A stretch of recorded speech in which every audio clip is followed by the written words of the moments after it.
proving the existence of Satan in the 21st century. Starting with Dante Alighieri's Divine Comedy, Virgil serves as Dante's guide through the realms of hell, Inferno, and purgatory, Purgatorio. Virgil, a celebrated Roman poet, represents human reason and wisdom, guiding Dante through the moral and spiritual complexities of these realms. However, because Virgil was a pagan and not a Christian, he cannot enter paradise, Paradiso, and Dante must be guided by Beatrice for that final stage of his journey. Dante Alighieri, through his epic poem The Divine Comedy, significantly influenced Catholic thought and culture. His detailed depiction of heaven, hell, and purgatory, rooted in Catholic theology, provided a powerful framework for understanding the spiritual realm and its implications for earthly life. Who was Virgil Maro? Virgil, or Publius Virgilius Maro, was a renowned Roman poet who lived from 70 BC to 19 BC. He is best known for his three major works, the Eclogues, Georgics, and the epic poem Aeneid. The Aeneid, in particular, is considered a foundational work of Latin literature and a national epic of ancient Rome. Eclogue IV Virgil, 37 BCE. Pollio Muses of Sicily. Quote, now virgin justice returns, and Saturn's reign, now a new progeny, race, descends from the lofty heavens above. Only favor the child who's born, favor chaste Lucina, under whom a mighty order of the ages is born anew. 1 and 2 the new progeny and the baby, soon, to be born. In Coming World Changes, Harriet and Homer Curtis speak about a prophecy that was given to them by a mysterious spirit who went by the name, King of the World. On page 56, they state that, no country shall escape and that the only ones who shall survive will do so, knowingly or unknowingly, by having the power flame and fire of the living Christ within. It is further stated that words and arguments will be of no avail. The truth of their beliefs can be proved only by living them. All such things will be like bright and shining lights in this period of mental and spiritual darkness, or more correctly, blindness. It will not be until after the close of this period that the long-expected great teacher, the Avatar, will appear to reassure distracted humanity of the spiritual basis of all manifestation, and to outline a new and higher conception of the spiritual life and its forms of expression. Therefore, the progress of the sixth sub-race into which we are now entering will be marked by tremendous disasters precipitated upon the physical plane: wars, earthquakes, cyclones, volcanic eruptions and meteoric showers, floods of more or less severity, until the final battle and cataclysm in which the battlefield and the defeated army will be swallowed up and a new and purified land shall arise out of the waters, during the sixth sub-race, for the new sixth great race to inhabit. The victors will remain as the seed of the new race to people the new land. On page 206 of Threshold to Tomorrow, Ruth Montgomery states that only those open to the reality of one world will be around to enjoy it. Vera Stanley Alder implies something very similar in her book The Initiation of the World. Number 3 New Order of the Ages. The phrase Novus Ordo Seclorum on the US $1 bill originates from Virgil's poetry, specifically his fourth eclogue. It translates to a new order of the ages and was chosen to signify the beginning of a new era for the United States, starting with the Declaration of Independence in 1776 and the impending one world government, demonstrating how much power as well as influence the occult has within the modern world. The appearance of the Anti-Christ on the world stage and the white horse, starting from year 0, signifying a new age. Kalki in Hinduism. Kalki is described in Puranic texts as the 10th avatar of Vishnu, who will appear on a white horse, wielding a flaming sword, to vanquish evil and establish righteousness. He is associated with the end of the Kali Yuga, the current, degenerate age in Hindu cosmology, and the beginning of a new, golden age. The concept of Kalki is linked to the cyclical nature of time in Hinduism, where epochs of decline are followed by periods of renewal. Maitreya in Buddhism. Maitreya is the future Buddha, who is believed to appear on earth when the teachings of Gautama Buddha have been forgotten. He is a bodhisattva, one who has attained enlightenment but delays Buddhahood to help others. On the 4th of June, 1988, Maitreya, a purported appearance of Maitreya, a figure believed by some to be the next Buddha or a messianic figure, the Christ. On the 11th of June, 1988, after an initial sighting of a bright white star similar to the Star of Bethlehem and symbolic of the white horse, spotted on the 4th of June, 1988, 1 week before his appearance. Maitreya's arrival signifies a time of peace, prosperity, and spiritual awakening for all beings. According to some traditions as well, Maitreya, the future Buddha, is also depicted as appearing on a white horse. Specifically, Maitreya is associated with the Hindu concept of Kalki, the 10th incarnation of Vishnu, who is prophesied to appear on earth riding a white horse. The Share International Foundation also identifies a rider on a white horse as a sign of Maitreya, the world teacher. In Islamic traditions as well, particularly 12 Ash'ari beliefs, hold that the Mahdi will appear riding a white horse. This imagery is also found in some interpretations of Christian scripture, like the Book of Revelation, where a white horse is associated with a figure who possesses great power. In Islamic eschatology, the Mahdi is a savior figure who will establish a global Islamic kingdom and restore justice. It is he who is said to appear before the Antichrist. The concept of the Mahdi riding a white horse is prominent in 12 Ash'ari Islam, which anticipates the return of the 12th Imam, believed to be the Mahdi according to some interpretations of the Book of Revelation. The Antichrist is believed to appear on a white horse before the true Christ, that is Jesus Christ, who will also appear on a white horse. This is based on the description of the first of the 4 horsemen of the Apocalypse, who rides a white horse and is given a crown as a symbol of conquest. Some interpretations suggest this rider is a false Christ or the Antichrist, appearing as a figure of authority and deception. Revelation 6:2 describes a white horse and its rider, who is given a crown and goes out conquering. Some believe this rider is the Antichrist, who will deceive many with his appearance of righteousness and power and will force the whole world to take his mark. This rider is not Jesus, despite also being described as riding a white horse in Revelation 19:11. The Antichrist's white horse symbolizes a deceptive appearance of righteousness and peace, while Jesus' white horse represents his ultimate victory and the establishment of God's kingdom. Meaning the first Christ is actually the Antichrist, not the second, unlike in Islam. The adepts of the concealed inner temple tell us that Horus is really Lucifer and that the coming NWO, the Masonic version of the Aquarian Age, is synonymous with the Age of Horus. The Masonic Horus Lucifer one and the same, with the Eye of Horus on the dollar bill being the Eye of Satan. What is called the Grail is a celestial stone that fell on our earth, when Lucifer's crown burst into 1,000 pieces in the War of Heaven. Only if we succeed to put together the dispersed pieces, Lucifer will be atoned for. Because he is the morning star, the star of Ilela, the chord of our love. Miguel Serrano, a Chilean diplomat and writer who has traveled widely in India studying yoga. A passage from the pyramid texts shows that the new Horus was considered to be the morning star, when the new Osiris says, "The reed floats of the sky are set in place for me, that I may cross by means of them to Ra at the horizon. I will stand among them, for the moon is my brother, the morning star is my offspring." The Egyptian hieroglyphic for the morning star has the literal meaning divine knowledge. The Hiram key, night and lomas. This brings new meaning to highly honored Freemason Albert Pike's often quoted verse. Lucifer, the light bearer. Strange and mysterious name to give to the spirit of darkness. Lucifer, the son of the morning. Everything good in nature comes from Osiris' order, harmony, and the favorable temperature of the seasons and celestial periods. Page 476. The Lost Keys of Freemasonry. Manly P. Hall, 33rd. Page 65. McCloy Publishing and Masonic Supply Company. Richmond, VA, 1976. Freemasonry and the Legend of Osiris. Lucifer. Osiris, both king of the Egyptians and their god, went on a long journey to bless neighboring nations with his knowledge of arts and sciences. His jealous brother, Typhon, god of winter aka Set, conspired to murder him, steal his kingdom, and did so.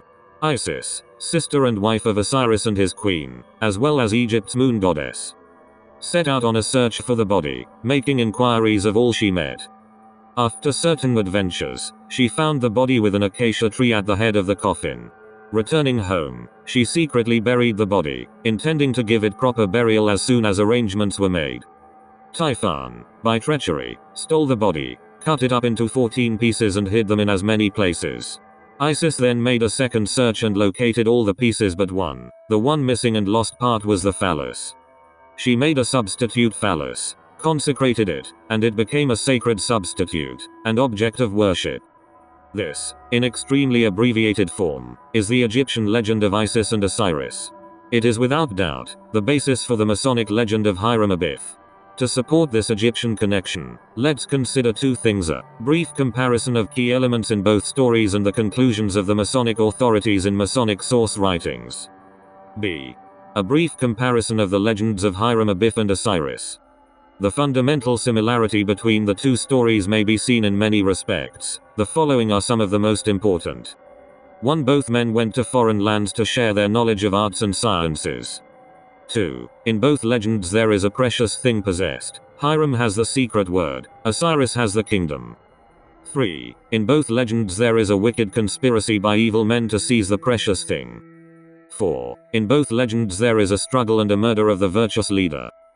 5. Both are murdered by their brothers, Osiris by Typhon, Hiram by Jubilam, his brother Mason. 6. Both bodies are buried hastily, with the intention of a later, deliberate burial. 7. Locations of the bodies are both marked by acacia at the head. 8. In both legends, there are two separate searches for the bodies. 9. In both legends there is a loss of something precious. In Hiram's death, the secret word is lost. In Osiris' death, the phallus is lost. 10. In both there is a substitution for the precious thing that has been lost. Concerning Hiram it is the substitute for the secret word. Concerning Osiris it is the substitute phallus. Conclusions of the Masonic authorities. A few statements from the most authoritative Masonic writers will suffice to express the doctrinal consensus. 1. The legend and traditions of Hiram Abiff form the consummation of the connecting link between Freemasonry and the ancient mysteries. Pearson. Traditions of Freemasonry, page 159. 2. We readily recognize in Hiram Abiff the Osiris of the Egyptians. Pearson, page 240. 3. Osiris and the Tyrian architect, Hiram Abiff, are one and the same. Sickles, Daniel, Freemason's Guide, page 236. 4. That part of the Rite, Master Mason initiation, which is connected with the legend of the Tyrian artist, Hiram Abiff, should be studied as a myth and not as a fact. Outside of Masonic tradition there is no proof that an event such as is related in connection with the temple builder ever transpired. Besides, the ceremony is older by more than 1,000 years than the age of Solomon. It is thoroughly Egyptian. Sickles, Daniel, the Ahiman Rezin, page 195.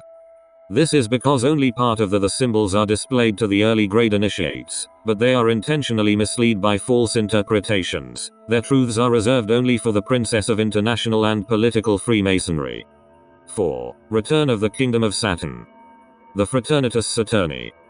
History, doctrine, and rituals of the magical order of the Brotherhood of Saturn is a German magical order founded in 1925 Ume Fraternitas Saturn Eritas heavily Fro-Syrian and Gnostic philosophies, which often view Lucifer not as the Christian devil, but as a bringer of knowledge and enlightenment, and Gnostics see the material world as a prison created by a flawed god, Yahweh. The order considers Saturn to be a powerful planetary influence, with different emanations.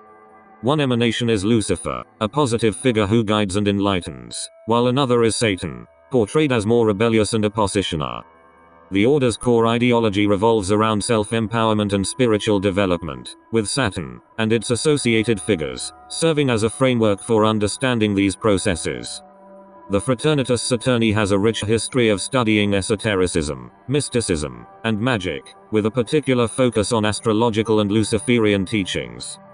The Fraternitas Saturni, or Brotherhood of Saturn, is a German magical order, having roots in Freemasonry, while the demonic digit for Saturn being the Masonic square and compass of Freemasonry, in with the lodges located within a suburb near you no matter where on earth one may live. It incorporates Masonic symbolism and a quasi-Masonic structure, developing its own unique magical system, heavily influenced by Thelema, astrology, and Azazel Luciferianism. Origin of the word Masonry. The association of Masonry and Babylon stems, and possibly originates from the biblical story of the Tower of Babel, where the people used bricks and bitumen, a type of tar, to build a city and a tower. This story, found in Genesis, is interpreted as an early example of Masonry construction, with the bricks and mortar, bitumen, being key elements. While the term Masonry generally refers to the craft of building with stone or brick, the Babylonian connection highlights the historical use of brick and mortar in construction, linking its origin to the foundational biblical narrative.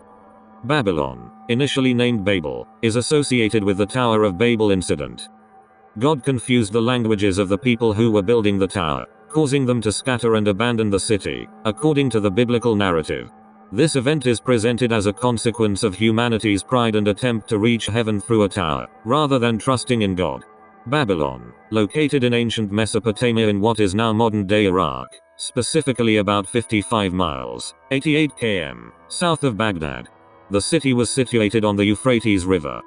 Just as one world government, religion and language rose out of ancient Mesopotamia from the east, so it is that history destined to repeat itself in due time, and this ancient system will once again rise out of the east. The Babylon design in the context of the European Union likely refers to architectural or design elements inspired by the ancient city of Babylon, often used to symbolize the EU's goal of unity and collaboration, while acknowledging its diverse origins.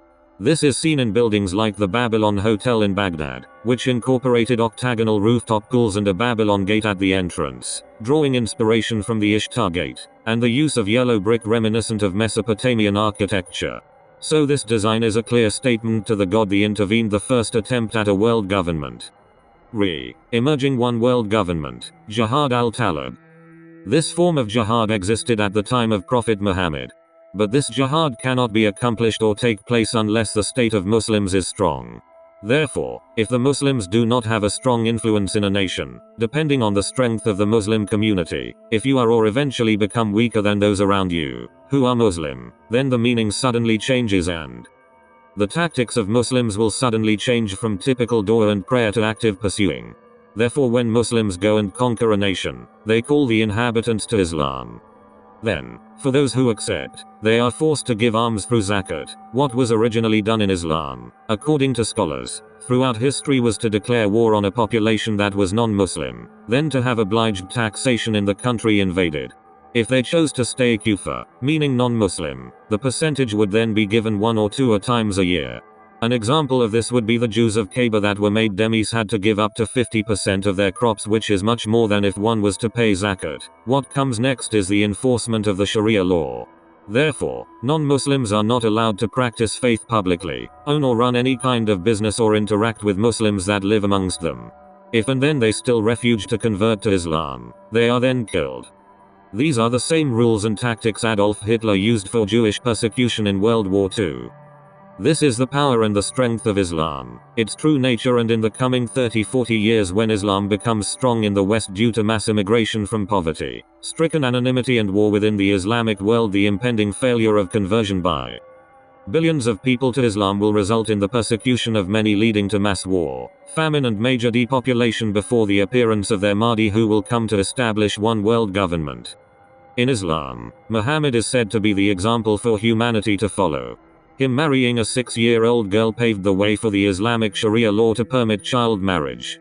Children like Desmond is amazing are now paving the way for the kids of the future in the West, and in a one-world Sharia government. The religion of the East.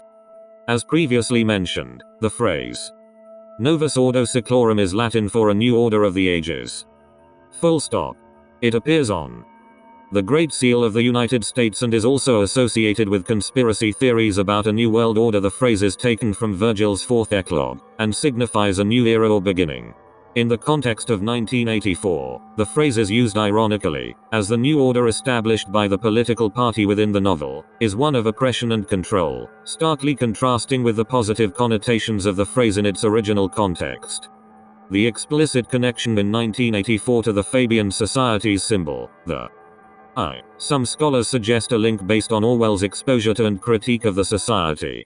He was a democratic socialist, and the Fabian Society, known for its socialist ideals and the use of a wolf in sheep's clothing as its symbol, was a significant intellectual force in British society. As previously mentioned, the phrase Novus Ordo Seclorum is Latin for a new order of the ages. It appears on the Great Seal of the United States and is also associated with conspiracy theories about a new world order. The phrase is taken from Virgil's fourth eclogue, and signifies a new era or beginning. In the context of 1984, the phrase is used ironically, as the new order established by the party in the novel is one of oppression and control, starkly contrasting with the positive connotations of the phrase in its original context. According to the author John Perdue, the logo of the Fabian Society, a tortoise, represented the group's predilection for a slow, imperceptible transition to socialism, while its coat of arms, a wolf in sheep's clothing, represented its preferred methodology for achieving its goal. Matthew 7:15, from the Bible, warns against false prophets who disguise themselves as good people but are actually harmful. Specifically, it says, "Beware of false prophets, who come to you in sheep's clothing, but inwardly they are ravenous wolves." This verse highlights the importance of discerning true from false teachers by examining their actions and character, often referred to as their fruits. So this symbol is a public statement of who they identify themselves to be. In Philippians 3:19, Paul says that their destiny is destruction, their God is their stomach, they take pride in what should bring shame. Their minds are set on earthly things, not so much heavenly. Our DNA has the language of the Lord within it, which is how God will communicate with us on the day of judgment, and your DNA is the book of your life. Even agnostic sciences that don't believe in any creator know about this mystery, yet when it comes to the Christian mainstream, they sit there scratching their heads, and because they are not aware of the testimony of Jesus, this strong delusion is now coming upon billions. Our chains of DNA contain 4 nucleotides base pairs called adenine, guanine, thymine and cytosine, followed by a unit within the DNA called a sulfuric bridge. This sulfuric bridge holds our entire DNA strand together, and it only appears after every 10 nucleic acids have been placed, or laid down. Then followed by 5 acids, and then 6 placed and 5 acids once again. We then get this numerical value of 10565. And it just so happens that the biblical name for God, YHWH, contains the same numerical value as our DNA strand. Yod equals 10, Y. He equals 5, H. Vav equals 6, W. He equals 5, H. Even more interesting is that if you take the Hebrew name of God YHWH and place it on its side, you get an image of what appears to be a human being. On page 163 of the Planetary Commission by John Randolph Price. Price defines the meaning of the Antichrist as any individual or group who denies the divinity of man as exemplified by Jesus Christ, which Jesus Christ never exemplified because he is God. If you deny that you, me, men, and women are divine gods, then you are unfit for the glorious New Age kingdom. You are the definition of Antichrist, anti-life, and will not stand upon the path at the close of this age. Daniel 12 verse 4. But thou, O Daniel, shut up the words, and seal the book, even to the time of the end. Many shall run to and fro, and knowledge shall be increased. John 10:11. I am the good shepherd. The good shepherd lays down his life for the sheep. Zechariah 11:17. Woe to the worthless shepherd, who deserts the flock. May the sword strike his arm and his right eye. May his arm be completely withered, his right eye totally blinded. In John 8:44, Jesus further says, a murderer from the beginning, not holding to the truth, for there is no truth in him. When he lies, he speaks his native language, for he is the liar of liars and the father of lies. So stop leading yourselves astray. God is not outwitted or evaded. Adding to Daniel, when asked about the close of the age by his disciples, Jesus as well says, for then, there will be great distress, unequaled from the beginning of the world until now, and never to be equaled again. Freemasons take an oath, called an obligation, for each degree they progress through, and these oaths generally involve a promise to keep the secrets of that degree confidential. The specific wording of the oaths varies, but they all center around maintaining secrecy and loyalty, if necessary with and through deception, to the fraternity. Jesus, in the Sermon on the Mount, Matthew 5:33-37, taught against making oaths, master grips and handshakes, emphasizing that believers should be truthful in their everyday speech. He instructed his followers to let their yes be yes and their no be no, and that anything beyond that comes from the evil one, who himself is indeed in control of the entire world. 1 John 5:19. Freemasonry calls darkness absolute light and light absolute darkness. The Bible says, woe to those who call evil good and good evil, who put darkness for light and light for darkness. Isaiah 5:20. John 3:19. For light has come into the world, but people loved darkness instead of light because their deeds were evil. In Matthew 6:23, Jesus further says that, if your eye may be evil, all your body will be dark. If, therefore, what is perceived as light that is within you be darkness, how great a darkness that would be. Freemasons utilize hand and foot motions as part of their symbolic rituals and ceremonies. These movements, along with other symbolic gestures, are used to convey deeper philosophical and moral principles.